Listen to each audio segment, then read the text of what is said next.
देखिए covalent bonding क्या है? Covalent bonding is basically sharing की बॉन्डिंग है। कोवेलेंट बॉन्डिंग मींस होता है शेयरिंग की bonding. Covalent bonding means sharing की बॉन्डिंग। शेयरिंग की bonding means bonding of sharing.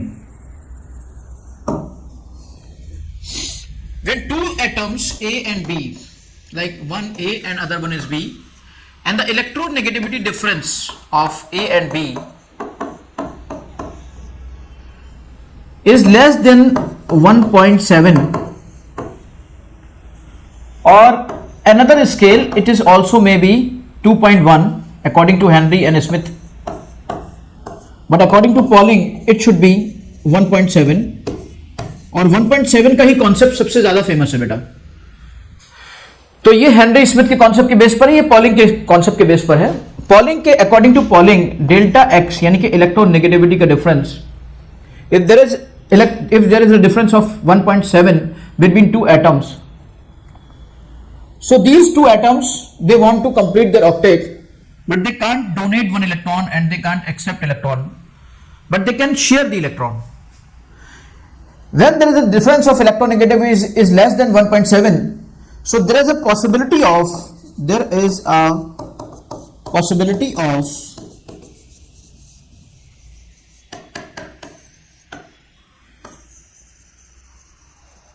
sharing of electron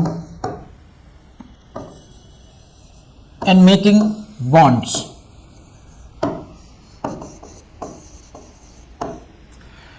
ये पूरा ग्राफ अभी मैं डिस्कस करूंगा थोड़ी देर में, पहले थोड़ा सा समझ लें आप कि बेसिकली कोवेलेंट बॉन्डिंग का कॉन्सेप्ट होता क्या है। So this is a bonding of sharing of electrons.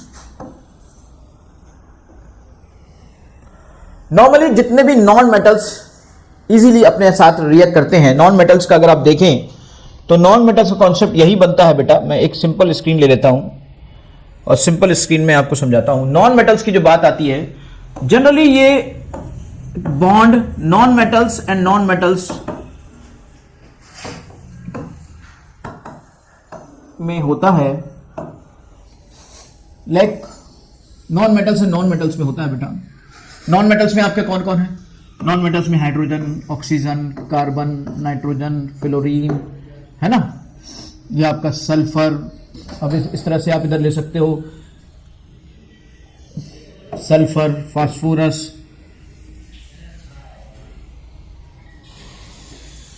Very common non-metals. I am taking very common non-metals.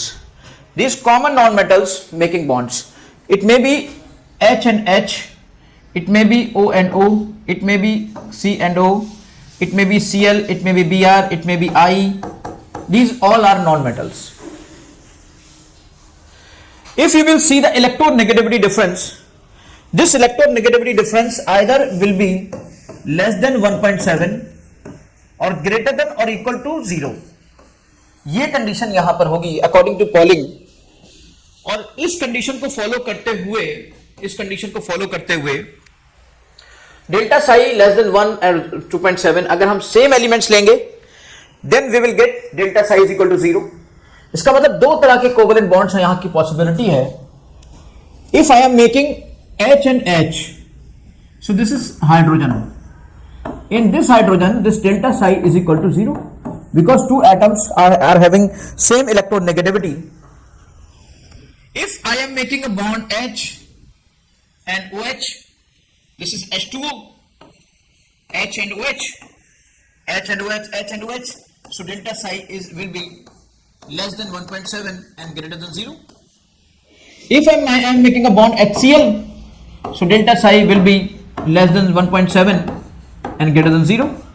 If I am making a bond O2, making a molecule O2 having a bond OO bond है, and then there will be a difference of delta psi will be is equal to 0.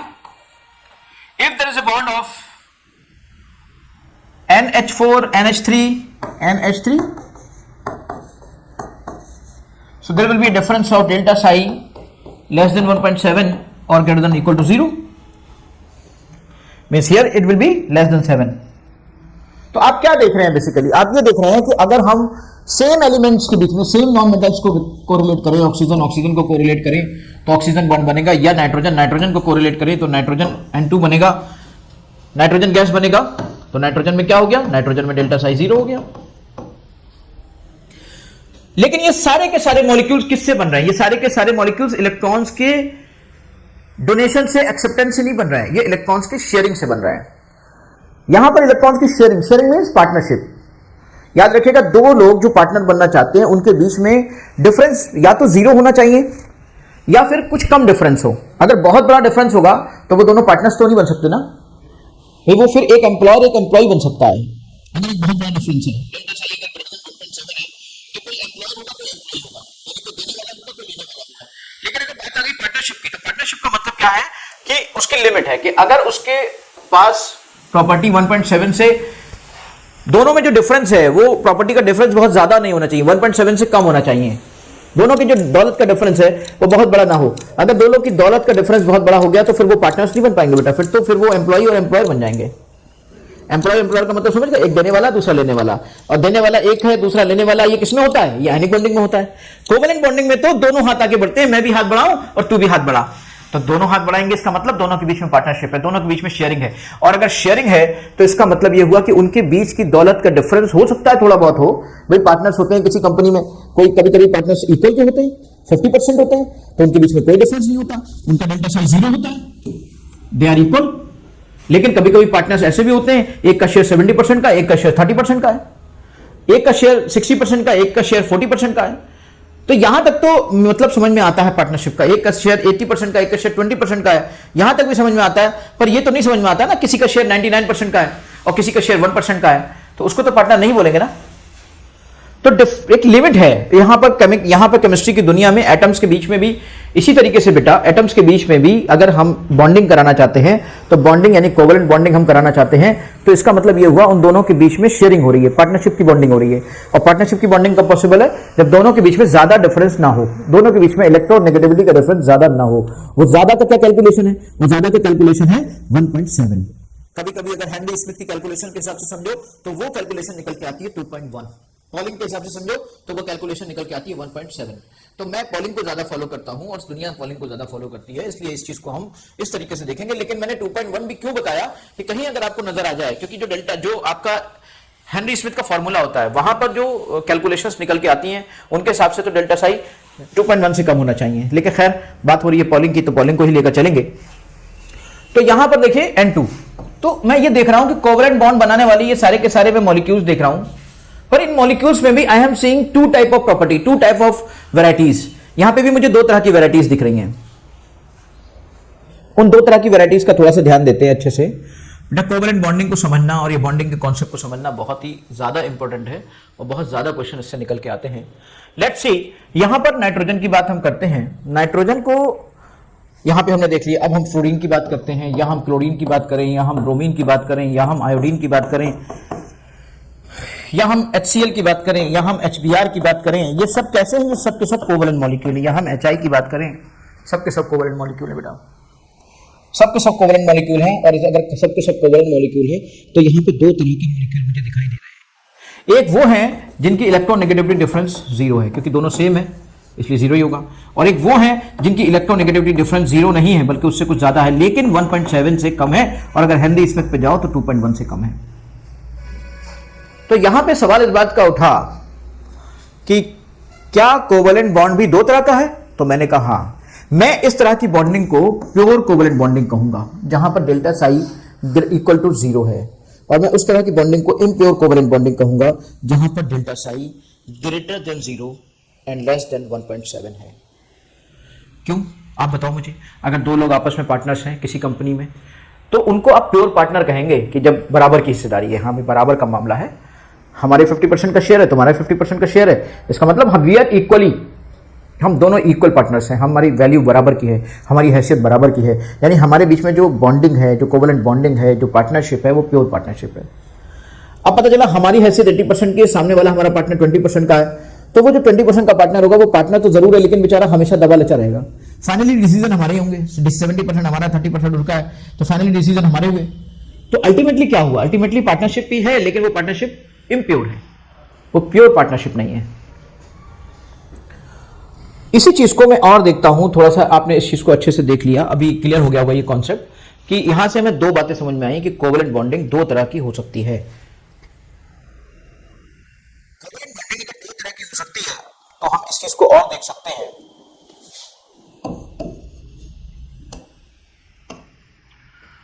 मतलब covalent bonding,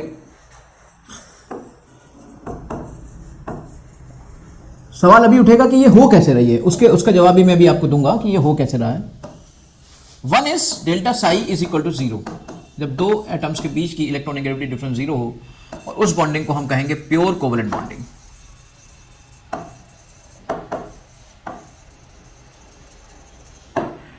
या ऐसे मैं कहूंगा non polar covalent bonding, और इसके बीच का जो बॉन्ड होगा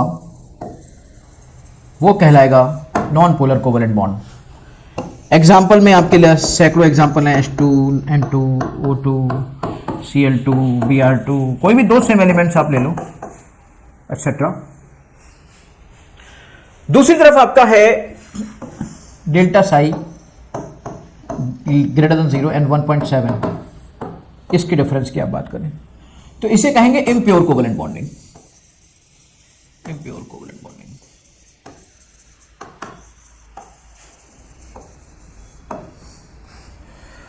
और this type of bonding created polar covalent bonding.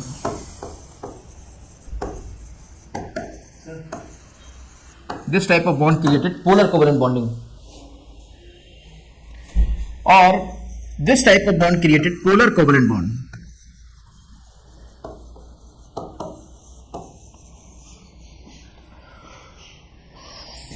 यहां पर जो आएगा वो नॉन पोलर कोवेलेंट बॉन्ड होगा। तो पहला क्वेश्चन तो इसी से बनता है। ये हमने बेसिक बातें आपको बता दी कि कहां पर क्या हो सकता है। सर आपने इतना कुछ बता दिया, लेकिन कम से कम ये तो बताइए आखिर ये बॉन्डिंग हो कैसे रही है। दो एटम जब क्लोज आ रहे हैं, हाइड्रोजन हाइड्रोजन क्लोज आ रहा है या ऑक्सीजन ऑक्सीजन क्लोज आ रहे हैं, तो ऑक्सीजन के इलेक्ट्रॉन इतना ज्यादा रिपल्शन क्रिएट हो जाएगा, तो इतना ऐसा कैसे पॉसिबल हो पा रहा है कि वो शेयरिंग कर पा रहे हैं, या वो क्लोज आ पा रहे हैं, या फिर वो बॉन्ड बना पा रहे हैं। चलो वहां तो आयनिक में तो समझ में आ गया कि वो एक इलेक्ट्रॉन दे देता है तो उस पर पॉजिटिव चार्ज आ जाता है, दूसरा इलेक्ट्रॉन ले लेता है तो उस पर नेगेटिव चार्ज आ जाता है। इस वजह से दोनों एक चार्जेस की तरह बन जाते हैं, दोनों के बीच में इलेक्ट्रोस्टैटिक फोर्स लग जाता है, इलेक्ट्रोस्टैटिक फोर्स यानी एक दूसरे को अट्रैक्ट कर लेता है और वो एक सॉलिड क्रिस्टल में फिट हो जाते हैं। वो बात तो वहां पे हमारी क्लियर है भाई। लेकिन अब सवाल इस बात का उठ रहा है कि सर यहां पर आप हाइड्रोजन हाइड्रोजन को मर्ज कर रहे हैं, नाइट्रोजन नाइट्रोजन को कर रहे हैं, नाइट्रोजन के आउटर मोस्ट शेल में 5 इलेक्ट्रॉन्स, दूसरे नाइट्रोजन की भी आउटर मोस्ट शेल में 5 इलेक्ट्रॉन्स। अब ये कैसे इतना क्लोज आकर और कैसे एक दूसरे के करीब आ जा रहे हैं और क्यों शेयरिंग कर ले रहे हैं, कैसे ऐसा हो रहा है भाई? वहां तो रिपल्सिव फोर्सेस भी तो बहुत स्ट्रांग होंगे। उस बात को समझना जरूरी है, इसकी मैकेनिज्म को समझना जरूरी है, इसकी लॉजिक को समझना जरूरी है। लेट्स सी ऐसा क्यों होता है, कैसे हो रहा है ऐसा।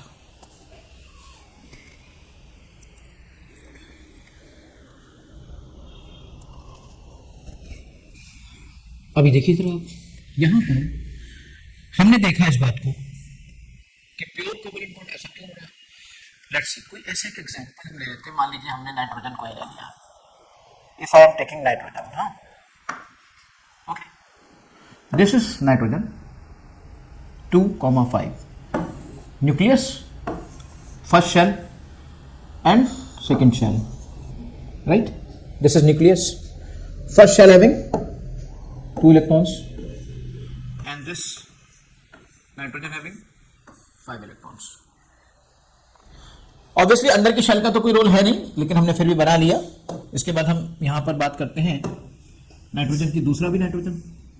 ये तो न्यूक्लियस हो गया, ये पहली शेल हो गई और ये ऐसे हो गया। आपने तो हमें सिखाया है कि सेम चार्जेस रिपेल करते हैं। 2,7, 2,5, 2,5 नाइट्रोजन का आपका जो नॉर्मली एटॉमिक नंबर है दैट इज 7, मींस कॉन्फ़िगरेशन 2,5। 2,5 का कॉन्फ़िगरेशन है, इट मींस यहां पर आउटर मोस्ट शेल में 5 इलेक्ट्रॉन्स वहां पे मौजूद होंगे। अब तो 5 इलेक्ट्रॉन्स प्रेजेंट है और इधर भी 5 इलेक्ट्रॉन्स प्रेजेंट है, तो कैसे ऐसा हो रहा है? इसमें तो बहुत तरह के फोर्सेस डेवलप हो रहे हैं, बहुत तरह के फोर्सेस अप्लाई हो रहे हैं। ऐसा कैसे होगा?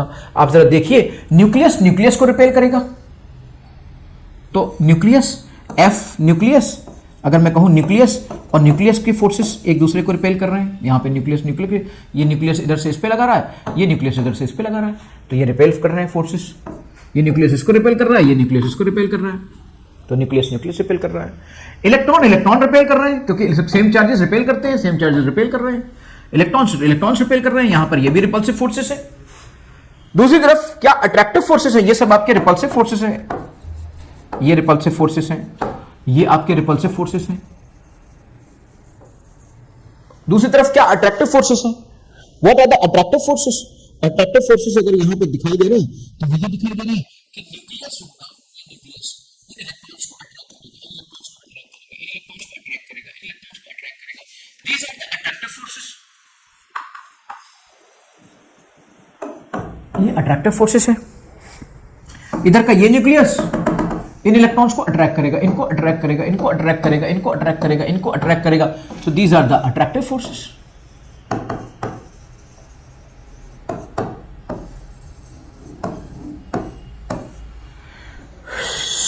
इसका मतलब ये हुआ कि जब ये दो एटम्स आपस में क्लोज आ रहे थे, तो इन एटम्स से भी when they are closing to each other, so many type of attractive and repulsive forces are there. If I calculate sigma F attractive,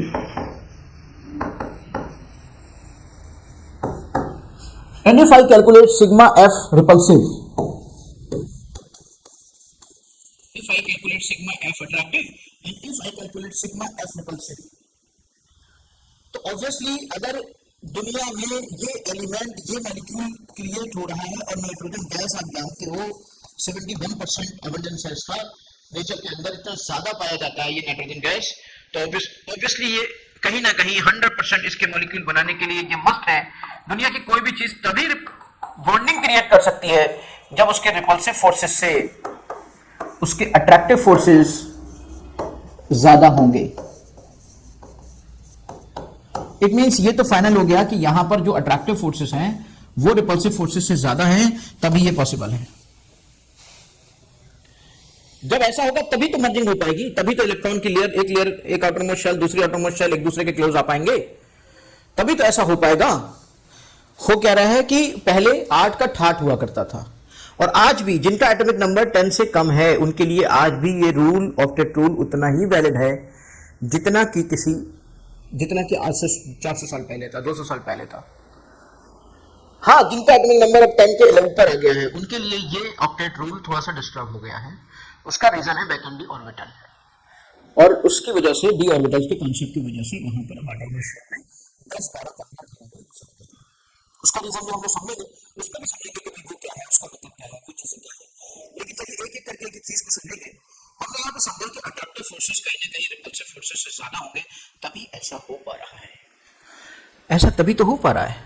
अगर ऐसा हो रहा है तो इसका मतलब कहीं ना कहीं ऐसा है कि रिपल्सिव फोर्सेस दुनिया में अगर कहीं पर, एक बार बताइए, कहीं पर अगर अच्छाई है, मान लीजिए ये बुराई है, मान लीजिए ये अच्छाई है, अगर ये अच्छाई है दुनिया में, कहीं ना कहीं अच्छाई आज भी बुराई की, अच्छाई का अगर सम ले लो और बुराई का अगर सम ले लो तो आज भी अच्छाई बुराई से ज्यादा है, तभी दुनिया में एक बॉन्डिंग है, स्टेबिलिटी है।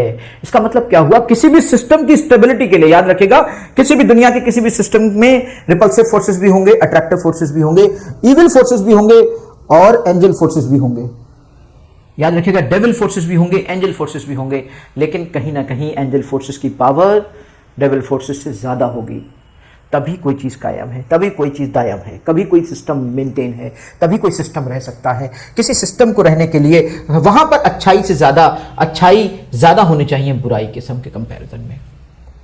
क्या मतलब हुआ, अगर मैं किसी भी सिस्टम को रखना चाहता हूं तो मैं आपको एक बात बताता हूं, डेल्टा यू, शायद आप जानते हो फिजिक्स का एक रूल कि पोटेंशियल एनर्जी का चेंज, यानी पोटेंशियल एनर्जी डेल्टा यू, और ये आपका F attractive force. Potential energy lower होनी चाहिए और अट्रैक्टिव फोर्स, तभी पोटेंशियल एनर्जी लोअर हो पाएगी, नेगेटिव पोटेंशियल एनर्जी हो पाएगी जबकि वहां पर आप अट्रैक्टिव फोर्सेस को लेंगे।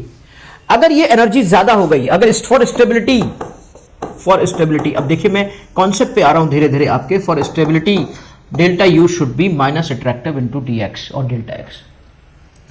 अगर ये बेटा अनस्टेबल है ना, फॉर अनस्टेबिलिटी पता क्या होगा, for instability potential energy will be is equal to positive, potential energy positive हो जाएगी, और ये कब होगी, जब आप रिपल्सिव फोर्सेस ले लोगे। तो रिपल्सिव फोर्सेस की वजह से पोटेंशियल एनर्जी आपकी याद रखिएगा, अनस्टेबिलिटी अगर आपको चेक करनी है तो वहां पर रिपल्सिव फोर्सेस की वजह से ये पॉजिटिव होगी, और अगर पोटेंशियल एनर्जी किसी सिस्टम की नेगेटिव में जा रही है तो मान लेना वो सिस्टम पॉजिटिव है, मान लेना वो सिस्टम स्टेबल है। सिस्टम की स्टेबिलिटी के लिए अट्रैक्टिव फोर्सेस की वजह से पोटेंशियल एनर्जी लोअर होगी, और जब कोई चीज, जिस दुनिया में हर चीज के सिस्टम की एनर्जी जब कम हो जाती है तो उसकी स्टेबिलिटी बढ़ जाती है।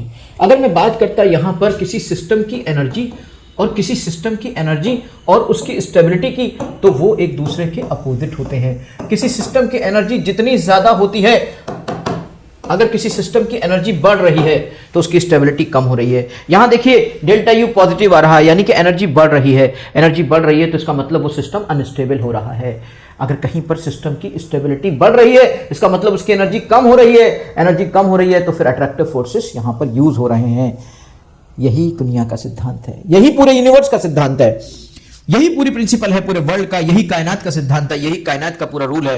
बेटा तो समझने की कोशिश करिए, आप यहां पर एक सिस्टम को स्टेबल कर रहे हैं, और स्टेबल नहीं, हाईली स्टेबल कर रहे हैं। ये नाइट्रोजन गैस जिसके मॉलिक्यूल को आप बनाने जा रहे थे, वो इतनी हाईली स्टेबल है कि 70.8% उसका अबंडेंस है पूरे नेचर के अंदर। 70.8%, समझने की जरूरत है, इतना बड़ा परसेंटेज बिना स्टेबिलिटी के कैसे हो सकता है? स्टेबिलिटी के लिए ही ये हो पाता है। यानी अगर आप स्टेबिलिटी चाहते हो तो अट्रैक्टिव फोर्सेस को हाई करना पड़ेगा। इसका मतलब यहां कहीं ना कहीं ये attractive forces in repulsive forces से ज्यादा है। ठीक है बेटा,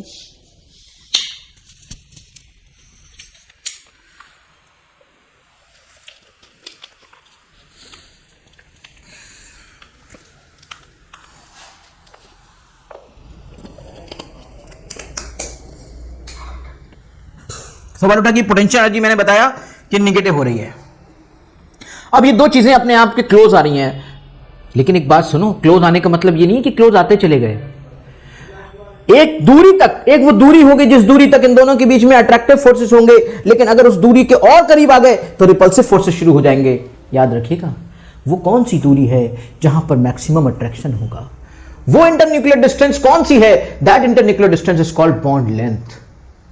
देखिएगा, समझते हैं ग्राफ के जरिए।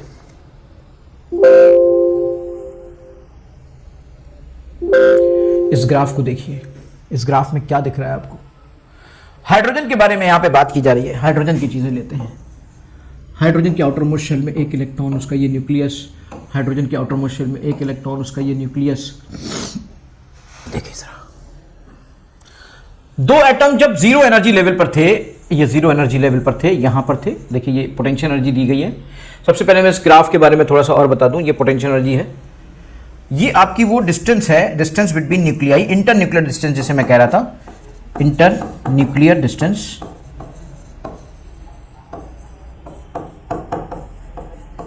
What I have called inter nuclear distance, INA, IND, inter nuclear distance जिसे मैं कह रहा था।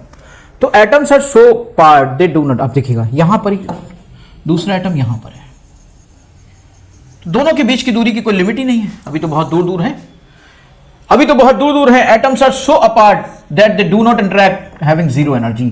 U is equal to zero, यहां पर U जीरो है।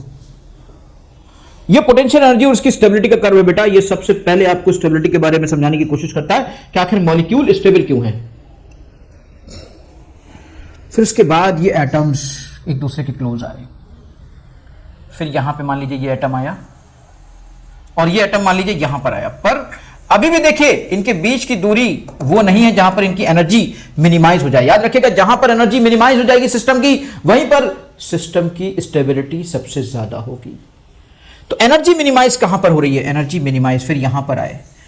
इस डिस्टेंस को मैं अभी बॉन्ड लेंथ नहीं बोलूंगा, यहां पर मॉलिक्यूल की स्टेबिलिटी नहीं है, क्योंकि अभी भी एनर्जी मिनिमम पे नहीं है। अभी भी एनर्जी मिनिमम पे नहीं है जब यहां पर पहुंच गए।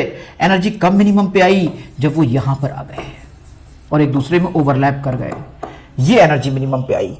ये एनर्जी मिनिमम पे आई, और इस एनर्जी की मिनिमम डिस्टेंस पे देखिए तो ये इंटरन्यूक्लियर डिस्टेंस निकल के आ रही है 74 पिकोमीटर। इसका मतलब ये वो डिस्टेंस हुई जिस डिस्टेंस पर मिनिमम एनर्जी है, और जिस डिस्टेंस पे मिनिमम एनर्जी होगी और मैक्सिमम स्टेबिलिटी होगी, वही इंटरन्यूक्लियर डिस्टेंस इनकी बॉन्ड लेंथ होगी। और वही वो दूरी है जिस दूरी पे दोनों रहेंगे, ओवरलैप करेंगे, तो फिर उनके बीच में मैक्सिमम स्टेबिलिटी डेवलप होगी और पोटेंशियल एनर्जी मिनिमम हो जाएगी, उस सिस्टम की मिनिमम एनर्जी हो जाएगी। अब जरा समझिएगा यहां पर, ये आप इस तरीके से लेते हो चीजों को, मिनिमम एनर्जी आ गई। अब तुमने सोचा मिनिमम एनर्जी आ गई यहां पर, चलो एक काम करो और क्लोज कर लो।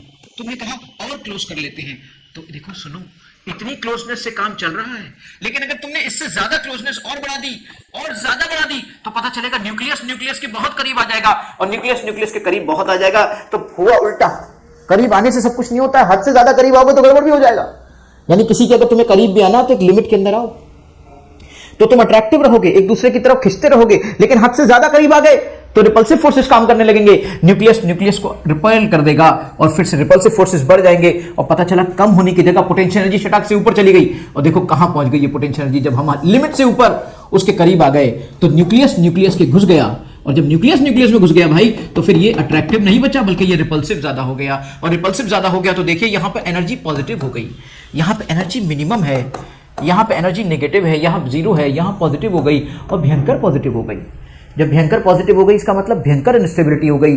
तो क्या मतलब हुआ, किसी के करीब आना है तो आराम से आओ, फिर और आराम से करीब आते आते एक लिमिट के अंदर रहो, उस लिमिट को क्रॉस करोगे तो रिपल्सिव फोर्सेस बढ़ जाएंगे और स्टेबिलिटी के बजाय अनस्टेबिलिटी क्रिएट हो जाएगी। इसलिए उस डिस्टेंस को कायम रखो, उस हदूद को कायम रखो, और उसी इंटरन्यूक्लियर डिस्टेंस को प्रॉपर बॉन्ड लेंथ कहेंगे। समझ गए? होता क्या है, नॉर्मली हम जिसके रिलेशन में आते हैं, जिसकी बॉन्डिंग में आते हैं, हम समझ लेते हैं कि अब ये हमारा गुलाम हो गया, अब हम हद से ज्यादा उसमें अपने पदशम और हद से ज्यादा अपनी चीजों को थोप देते हैं। लेकिन आप समझो अगर हद से ज्यादा बढ़ोगे तो रिपल्सिव फोर्सेस क्रिएट हो जाएंगे, न्यूक्लियस को रिपेल कर देगा और मॉलिक्यूल की स्टेबिलिटी बढ़ने की जगह खत्म हो जाएगी। यहां देखिए कहां पहुंच गई एनर्जी भयंकर हो गई। और आपको सबको मैं बता चुका हूं कि एनर्जी और स्टेबिलिटी का बिल्कुल उल्टा रिलेशन है, बिल्कुल उल्टा रिलेशन है। आई थिंक मॉलिक्यूल की स्टेबिलिटी और आपको अपने रिलेशंस की स्टेबिलिटी, क्योंकि आपकी जिंदगी में सबसे ज्यादा कोवलेंट बॉन्डिंग होती है, कहीं ना कहीं आयनिक बॉन्डिंग में होती है, वो मैं आपको सिर्फ बता ही चुका हूं पहले इंट्रो ऑफ बॉन्डिंग में। आई थिंक ये कॉन्सेप्ट आपको क्लियर हो गया होगा, टेक्निकली इमोशनली दोनों तरह से आपको क्लियर हो गया होगा।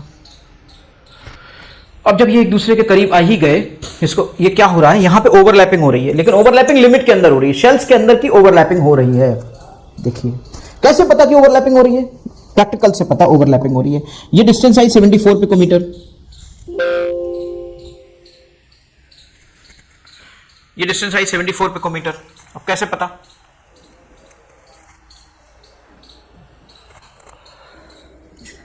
कैसे पता, ये यहां पे क्या हुआ भाई, कीप यस।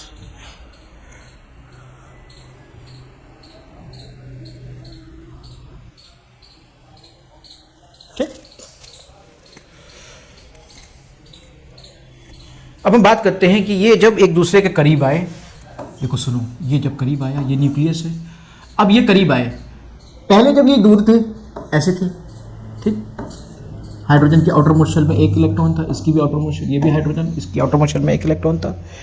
इसके बाद इनके ओवरलैपिंग हुई, इनकी शेल की ओवरलैपिंग हुई। शेल की ओवरलैपिंग होने के बाद क्या हुआ, याद रखिएगा हाइड्रोजन ही अकेला ऐसा है कि जो अपने nearest inner gas configuration helium की तरह भी हो जाए तो अपने आप को मैक्सिमम स्टेबिलिटी के तौर पे देखता है। यहां पे देखिए जरा, एक इलेक्ट्रॉन और दो इलेक्ट्रॉन ये यहां पर आ गए, यहां पर आ गए, दोनों फ्रेंड्स थे। अब आप मुझे बताइए, एक कमरे में दो फ्रेंड रह रहे हैं, दो उनके पास टी शर्ट है, एक उसकी है एक उसकी है, लेकिन अब आप मुझे बताओ अगर बाहर वो गया, वो येलो कलर की पहन ले रहा है, वो रेस्ट कलर की पहन ले रहा है। अब येलो कलर और रस्ट कलर की टी शर्ट्स में आप सपोज करिए एक उसकी है। अब मुझे बताओ बाहर जाएगा कोई तो वो कभी उसकी पहन जा रहा है, वो कभी उसकी पहन जा रहा है। बाहर वालों को क्या लग रहा है, दोनों इनकी है, उनको क्या लग रहा है, दोनों इनकी है, पर एक्चुअली तो वो दोनों की एक एक है ना। तो पार्टनरशिप का यही फायदा होता है। जैसे सपोज करो आपने 20 लाख का कोई बिजनेस किया, अब उसमें आपके 10 लाख लगे, दूसरे के भी 10 लाख लगे, दो पार्टनर्स हैं। अब तीसरा आदमी आपसे पूछता है यार कितने का बिजनेस कर रहे हो, तो क्या कहोगे कि मेरे 10 लाख लगे, कहोगे भाई 20 लाख का बिजनेस कर रहे हैं। तो पार्टनरशिप में क्या होता है कि जो चीज तेरी है वो मेरी है, जो मेरी है वो तेरी है। यहां पर देखिए, यहां पर ये अभी इसका सिंगल इलेक्ट्रॉन था, इसका सिंगल इलेक्ट्रॉन था, लेकिन जब ये इलेक्ट्रॉन इसकी फील्ड में चला गया, देखिए इसकी फील्ड है ये, और ये इलेक्ट्रॉन इसकी फील्ड में चला गया, तो अब ये हाइड्रोजन क्या बोलेगा, मेरे दो इलेक्ट्रॉन हैं, इसकी फील्ड में चूंकि अब 2 हो गए ना, और ये हाइड्रोजन क्या बोलेगा, मेरे 2 इलेक्ट्रॉन हैं, क्योंकि इसकी फील्ड में भी अब 2 हो गए ना। तो अब जब करीब आ गए तो फिर पता ही चला है कि जो कुछ तेरा है वो मेरा है, जो मेरा है वो तेरा है। यहां पर इस तरीके से 2 बॉन्ड्स ने शेयर किया, 2 इलेक्ट्रॉन ने शेयर किया। याद रखिएगा, जब 2 इलेक्ट्रॉन शेयर करते हैं तो फिर वो एक बॉन्ड बनाते हैं, उसे ऐसे बॉन्ड के नजरिए से दिखाते हैं। देखिए याद रखिएगा, तो याद रखिएगा एक बॉन्ड बनने, मान अगर एक बॉन्ड पेयर की मैं बात करूं, bond pair of electron is equal to 2 electrons, 2 electron shared, जो कि शेयर्ड होते हैं यानी कि समझौते में होते हैं। तो याद रखिएगा कि कहीं एक बॉन्ड बन रहा है तो उसका मतलब क्या है, वहां पे one bond pair of electron है, लेकिन है इलेक्ट्रॉन कितने, 2 electrons, shared electrons, 2 shared electrons. समझ गए? इस तरीके से हाइड्रोजन बना, इसी तरीके से आपका नाइट्रोजन बनेगा। अब देखिए ना, यहां पर एक चीज को रखा गया, भाई वही बात है, इसी चीज को इस तरीके से आप रिप्रेजेंट कर दीजिए। ये 2 इलेक्ट्रॉन ऐसे थे, इन्होंने एक सिंगल बॉन्ड बना लिया, है ना, single bond, 1 shared pair of electron, यानी बॉन्ड पेयर 1 हो गया, 1 बॉन्ड पेयर हो गया। 1 बॉन्ड पेयर का मतलब क्या हुआ, 1 बॉन्ड पेयर का मतलब 1 बॉन्ड हुआ, सिंगल बॉन्ड हो गया।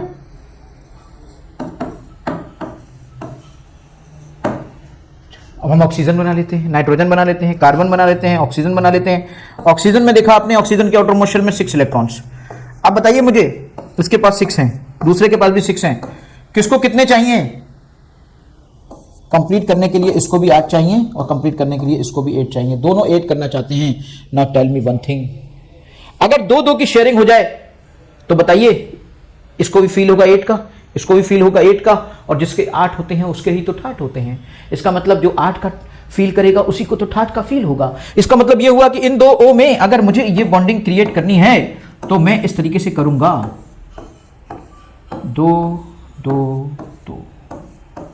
ये है आपका, जरा ये देखिएगा, यहां देखिए आप क्या हो रहा है। बेसिक कॉन्सेप्ट आपको क्या क्लियर दिख रहा है? क्लियर ये दिख रहा है कि भाई O और O नहीं, क्लियर ये दिख रहा है कि O और O ने ऐसे बॉन्ड बनाया, तो ये 2 जो यहां पर बॉन्ड बन रहे थे, इन्होंने मिलकर एक बॉन्ड बनाया, इन्होंने मिलकर एक बॉन्ड बनाया, तो ये तो आपके बॉन्ड पेयर ऑफ इलेक्ट्रॉन हो गए। और बाकी के ये देखिए अकेले रह गए हैं, लोन पेयर हैं। इस वाले पे ये 2 लोन पेयर, ये 1 लोन पेयर और ये 1 लोन पेयर, ये 1 लोन पेयर और एक ये लोन पेयर। इसका मतलब ये हुआ कि इसके अंदर कितने बॉन्ड पेयर हैं, कितने लोन पेयर हैं? 2 बॉन्ड मिलकर, 2 इलेक्ट्रॉन मिलकर, 2 इलेक्ट्रॉन शेयर होकर एक बॉन्ड बनाते हैं, एक बॉन्ड पेयर बनाते हैं। और जो इलेक्ट्रॉन शेयर नहीं हो पाते वो लोन पेयर कहलाते हैं। जो इलेक्ट्रॉनों का पेयर शेयर नहीं हो पाता वो क्या कहलाता है, लोन पेयर कहलाता है। और जो इलेक्ट्रॉनों का पेयर शेयर हो जाता है वो क्या कहलाता है, बॉन्ड पेयर कहलाता है। तो यहां पर आपका ये बॉन्ड पेयर है, यहां पर ये आपके लोन पेयर है, ये बॉन्ड पेयर है। तो we can say oxygen molecule के अंदर 2 बॉन्ड पेयर हैं और 4 लोन पेयर हैं, यानी कि 4 लोन पेयर मतलब ऐसे 8 इलेक्ट्रॉन्स हैं जो शेयर नहीं कर रहे हैं। 2 बॉन्ड पेयर मतलब ऐसे 4 इलेक्ट्रॉन्स हैं जो शेयर कर रहे हैं। भाई अगर आप टोटल देखें तो इसके बैलेंस इलेक्ट्रॉन कितने थे, 6। टोटल देखें तो इसके बैलेंस इलेक्ट्रॉन कितने थे, 6। यही लीस्ट स्ट्रक्चर कहलाता है। टोटल बैलेंस इलेक्ट्रॉन कितने हैं, 12। पहले टोटल बिना बॉन्डिंग के 12 थे, बाद में बॉन्डिंग हो गई। बॉन्डिंग होने के बाद कितने बॉन्ड पेयर, कितने लोन पेयर, कितना चार्ज, यही लीस्ट स्ट्रक्चर डिसाइड करता है बेटा। इसी को लीस्ट स्ट्रक्चर कहते हैं। ये लीस्ट स्ट्रक्चर ही है एक तरह के। तो यहां पर 2 bond pairs and 4 lone pairs. 4 lone pairs meet 8 electrons which are not combining. 2 bond pair means 4 electrons which are combining, which are sharing. Understand? चलिए, सिंगल कोवलेंट बॉन्ड के बारे में यहां पे बताया। अब जैसे आप समझिएगा इस बात को, H2O का एक एग्जांपल यहां पे दिया, लेकिन चलिए इसके बारे में तो हम समझेंगे। नाइट्रोजन को देख लेते हैं और एक बार नाइट्रोजन के आउटर मोस्ट शेल में देख लेते हैं। नाइट्रोजन में कितने, 5। आउटर मोस्ट शेल में 5। Now tell me one thing, nitrogen में कितने वैलेंस इलेक्ट्रॉन्स होंगे टोटल? 5 valence electrons. देखिए अब टोटल इलेक्ट्रॉन्स देखेंगे कि बैलेंस इलेक्ट्रॉन्स देखिए, बैलेंस इलेक्ट्रॉन कितने आ रहे हैं, 5 5 10। ठीक, 10 बैलेंस इलेक्ट्रॉन्स है। अब चलिए इसको देखते हैं। यहां पर आप दूसरा भी नाइट्रोजन है। अब क्या होगा, इसके पास 5 है, इसके पास 5 है। दोनों क्या चाहते हैं, what they want to become 8, क्योंकि जिसके 8 होते हैं उसके क्या होते हैं, उसके ठाठ होते हैं भाई। तो ये ठाठ करना चाहते हैं, तो 8 होना चाहते हैं। 8 होने के लिए क्या करेंगे, समझ गया ना क्या करेंगे? ये 8 होने के लिए ये करेंगे। अब बताओ, इसके भी 8 उसके भी 8 हो गए, इसके भी 8 उसके भी 8 हो गए, यानी कि नाइट्रोजन आपका 3 बॉन्ड बना रहा है, एक लोन पेयर। देखिए तो कितने बॉन्ड पेयर हो गए? 3 बॉन्ड पेयर। कितने लोन पेयर हो गए? 2 lone pair. 3 bond pair means 6 electrons which are sharing, 4 electrons which are not sharing. 6 and 4 10, 6 and 4 10। Understand?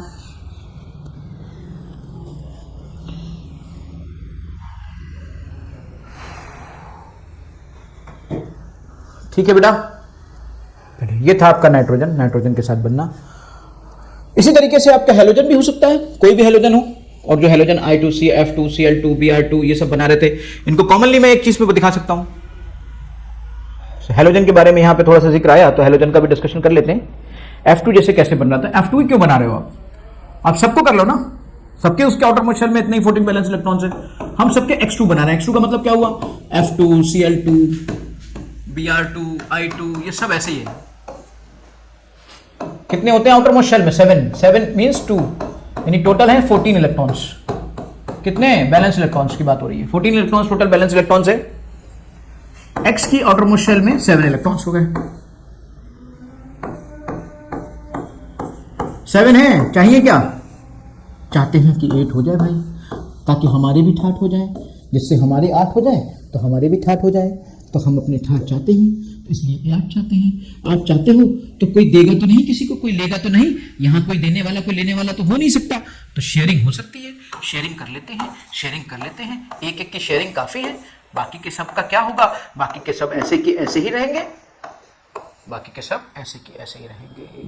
क्या हुआ? फाइनली हुआ सिंगल बॉन्ड बना, क्योंकि जब एक इलेक्ट्रॉन का शेयर होता है, एक इलेक्ट्रॉन या 2 इलेक्ट्रॉन शेयर करते हैं तो एक बॉन्ड बनाता है, और बाकी के क्या हुए? बाकी के सब लोन पेयर में आ गए। इसका मतलब क्या मैं कह सकता हूं, यहां पे 3 3 6 लोन पेयर है, मतलब 12 इलेक्ट्रॉन्स ऐसे हैं जो किसी से बॉन्ड नहीं बना रहे हैं, एंड 1 बॉन्ड पेयर है। 1 बॉन्ड पेयर मींस 2 इलेक्ट्रॉन्स ऐसे हैं जो बॉन्ड बना रहे हैं, तो 12 + 2 14 इलेक्ट्रॉन्स।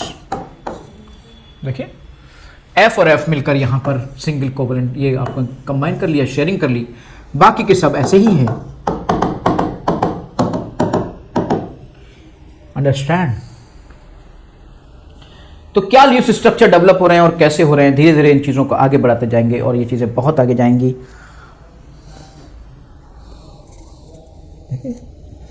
हाइड्रोजन की बात हुई, हाइड्रोजन में अनशेयर्ड इलेक्ट्रॉन हो गया H2 में बैलेंस इलेक्ट्रॉन्स कितने होंगे भाई? हाइड्रोजन में 1 होता है, 2 × 1, ऑक्सीजन में 6 होते हैं, मींस 8 बैलेंस इलेक्ट्रॉन टोटल होने चाहिए।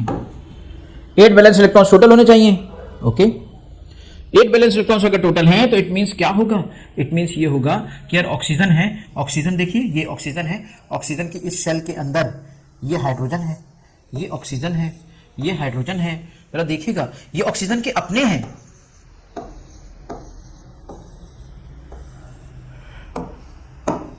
और ये हाइड्रोजन के हैं। अगर हाइड्रोजन इनके साथ, देखिए इसके पास कितने थे? 6, इसको 8 बनाने थे, इसने एक के साथ यहां शेयर किया, एक के साथ यहां शेयर किया, इधर से एक सिंगल बॉन्ड बनाया, इधर से एक सिंगल बॉन्ड बनाया, क्या हो गया? कुछ इस तरह से हो रहा था, और मैं इसको क्या कहूंगा? इसको मैं बॉन्डिंग कहूंगा, क्योंकि ये बॉन्ड बना रहे हैं। इसको मैं क्या कहूंगा? इसको मैं लोन पेयर कहूंगा। ये तो सब बातें मैं बता ही चुका हूं, ये मेरे लोन पेयर हैं, तो यहां 2 लोन पेयर आ गए, यहां पे 2 बॉन्ड पेयर आ गए।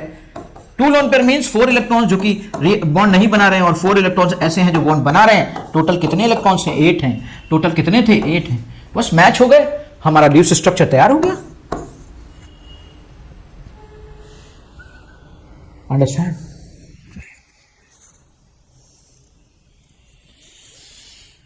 अमोनिया, एक मेरे सामने एक कैलकुलेशन अमोनिया की आई। अमोनिया भी बिल्कुल वैसा ही है भाई, अमोनिया है, ये सब बेसिक बातें हैं, आप सब जानते हो अच्छे से। अमोनिया के 5 होते हैं, हाइड्रोजन के देखिए 1 होता है, हाइड्रोजन यहाँ 3 है, तो 3 हो गए हाइड्रोजन के, और 5 है इसके हो गए, टोटल 8 हो गए। टोटल अमोनिया में 8 हो गए। अब now tell me one thing, अगर टोटल अमोनिया में 8 हो गए तो क्या है? टोटल अमोनिया में 8 हो गए। अब इसके 5 होते हैं, इसके 5 होते हैं। अब ये क्या करना चाहेगा? ये करना चाहेगा कि मैं हाइड्रोजन के साथ एक बॉन्ड बना लूं, हाइड्रोजन के साथ एक बॉन्ड बना लूं, हाइड्रोजन के साथ एक बॉन्ड बना लूं। यहां पे देखिए शेयरिंग हो गई, यहां पे देखिए शेयरिंग हो गई, यहां पे देखिए शेयरिंग हो गई। और ये किसकी शेयरिंग है? जरा देखेंगे ध्यान से, पता है किसकी शेयरिंग है? ये इसकी शेयरिंग है। यानी इसके सबके हो गए, ये सब में आ गया भाई। ये दो थे जो किसी के साथ रिएक्ट नहीं कर रहे थे, बाकी इसका एक ये, इसका एक ये, इसका एक ये, इनके साथ रिएक्ट कर रहा था। इस तरीके से इसने कैसा बॉन्ड बनाया, ये नाइट्रोजन और ये हाइड्रोजन का बॉन्ड बनाएगा, ये हाइड्रोजन का बॉन्ड बनाएगा, ये हाइड्रोजन का बॉन्ड बनाएगा, और ये लोन पेयर यहाँ बच जाएगा। यहाँ पर आपका अमोनिया इस तरीके से 3 बॉन्ड पेयर बनाएगा और एक लोन पेयर बनाएगा। इट मीन्स ये 3 बॉन्ड पेयर्स हो गए और 1 लोन पेयर हो गया। टोटल मिला के इसके 6, इसके 2 मीन्स 8। Okay, clear. इसके बाद लूज स्ट्रक्चर की कुछ और वैरायटी अभी हम और देखते हैं।